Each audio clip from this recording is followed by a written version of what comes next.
Essa semana eu vou fazer uma fala abordando abuso sexual e transtorno de estresse pós-traumático. E dessa vez eu não vim fazer um convite para vocês assistirem, porque esse será um evento fechado. Mas eu fiquei com vontade de compartilhar algumas reflexões. Pensei da gente ir discutindo algumas coisinhas por aqui. De repente até rolam certos spoilers. Então, a primeira coisa que eu queria discutir é, em todos esses anos que eu trabalho como psicóloga, eu vejo que mulheres vítimas de violência sexual se sentem culpadas pelo que aconteceu com elas. E aí a gente entra no paradoxo de que se a culpa fosse delas, seria uma escolha. Se fosse escolha, seria sexo consentido. E isso não é abuso e não é estupro. Então a primeira coisa que a gente tem que pensar é o quanto ainda a gente trabalha com a culpabilização da vítima.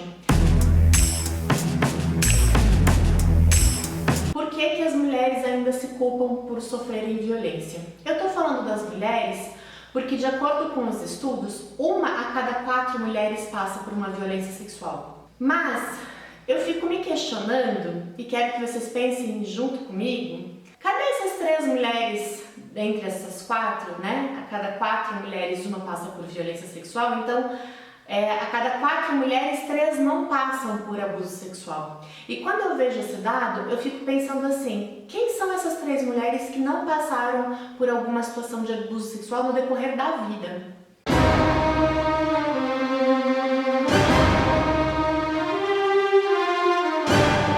Eu fico pensando quanto é recorrente situações de abuso. Sim, existem aquelas situações que são mais violentas, em que existem uma agressão física, né? Da pessoa ser espancada, da pessoa ser ameaçada com faca, com arma de fogo. Mas existem situações de abuso mais corriqueiras e nem por isso deixam de ser graves e nem por isso deixam de ter um impacto na saúde mental das mulheres, que são as situações de passada de mão, de encoxada em ônibus e diversas outras situações de abuso sexual, de violência sexual. Então eu fico pensando assim, considerando toda a gama de abuso sexual possível, desde coisas que são ditas, desde expor a criança, adolescente a ver imagens, fotos, vídeos, a situações de diversas ordens. Eu fico pensando, será que existe alguma mulher que nunca passou por uma situação de abuso sexual? Nenhuminha? Mas, voltando às pesquisas, a gente tem esse número de uma mulher passou a cada 4, né? E um homem a cada 6, né?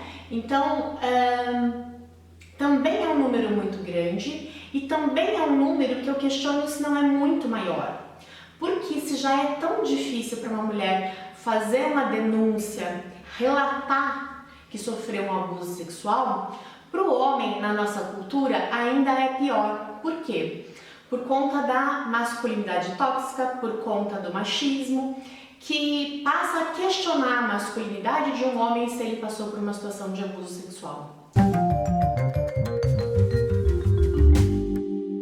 Então, a gente vê recentemente, não tão recente assim, tivemos atletas que denunciaram o treinador. Então, uma equipe inteira de atletas, homens, denunciando um treinador que cometia abusos com diversos adolescentes. E quando os homens começam a falar sobre isso, outros se sentem confortáveis de também revelar o abuso sofrido. Muita gente sofrendo abuso sexual. Eu fico me perguntando quais são as pessoas que não sofreram nenhum tipo de abuso sexual no decorrer da vida e as vítimas ainda se sentindo culpadas por isso. Então essa é a primeira reflexão.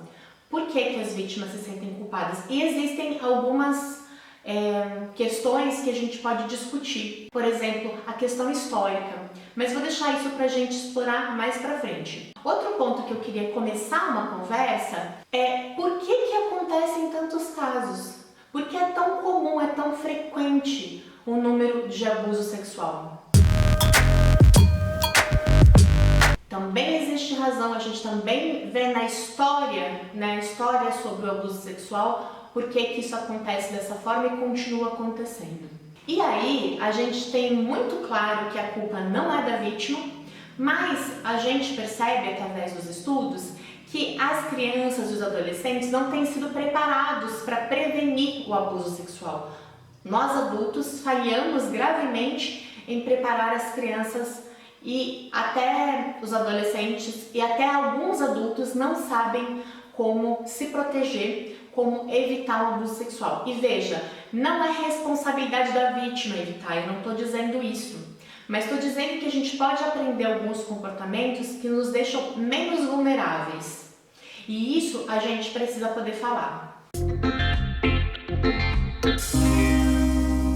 Outro ponto que a gente vai discutir nesse sábado é sobre homens que estão angustiados ou que se angustiam diante de comportamentos que eles ficam em dúvida se são comportamentos que caracterizam o abuso sexual ou se é só flerte, se é só jogo sexual. Então, alguns homens com mais consciência que estão entrando na discussão e querem transformar essa realidade, às vezes ficam perdidos, ficam inseguros, sem saber quais comportamentos caracterizam ou não o abuso sexual, quais são os limites, como pensar atividades de flerte, de paquera, de aproximação e o que a gente tem que parar de naturalizar e achar que tá ok fazer isso, que é papel do homem fazer isso porque é abusivo. Então é muito importante a gente ver esses homens começando a refletir e a pensar sobre seus comportamentos, mas a gente tem uma outra gama de homens que estão cometendo abusos frequentemente e que nem percebem que isso é abuso sexual. Eles não se dão conta, porque são comportamentos que são tão naturalizados ou reforçados socialmente que eles acham que é só um comportamento normal, uma interação normal. Então, como é importante a gente também estar conversando com homens para que repensem e para que se percebam. E vocês já pensaram no impacto de uma situação de abuso para as vítimas? Como é que isso interfere na vida? E cada situação de abuso, cada contexto de vida vai causar impactos diferentes, né? Cada pessoa vai sentir, vai vivenciar isso de uma forma única. Mas é claro que quanto maior a gravidade, e aí a gravidade vai depender de diversos fatores,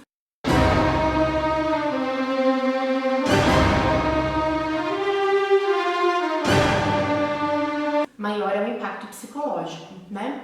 Mas se a gente pensar de uma forma bem ampla, quantas mulheres deixam de usar transporte coletivo ou usam com muita atenção, com muito medo? Quantas mulheres perdem oportunidades profissionais porque o caminho até o trabalho é inseguro, tem pouca iluminação, ou porque o horário que a empresa exige que inicie a jornada de trabalho é um horário em que há pouco movimento na rua e isso aumenta o risco? Quantas situações as mulheres ficam mais vulneráveis? Falar sobre abuso sexual é uma coisa muito importante. A história do abuso sexual nos mostra que é só a gente aumentando a consciência, é só a gente trazendo para a discussão, é só a gente repensando comportamentos para que a gente transforme a realidade.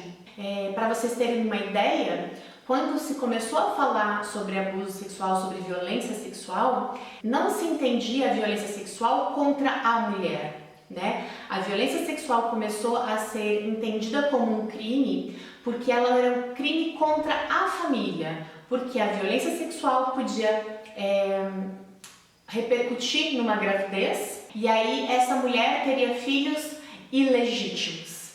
E aí, tentando preservar com que os bens da família não fossem parar em filhos que não eram do pai da família, começou-se a discutir, então, criminalização da violência sexual, mas não tinha esse olhar de proteger a mulher, do impacto que traria para a mulher, né? O cuidado era com a família e pensando em posse. Olha quanto a gente já avançou, a gente tem muito para avançar ainda, mas sem a gente estar pensando sobre essas coisas, a gente não avança. Tá? Então convido vocês a responderem umas perguntinhas que eu vou deixar aí no decorrer da semana. Convido vocês a compartilharem as reflexões e experiências de vocês, que vocês se sentirem confortáveis.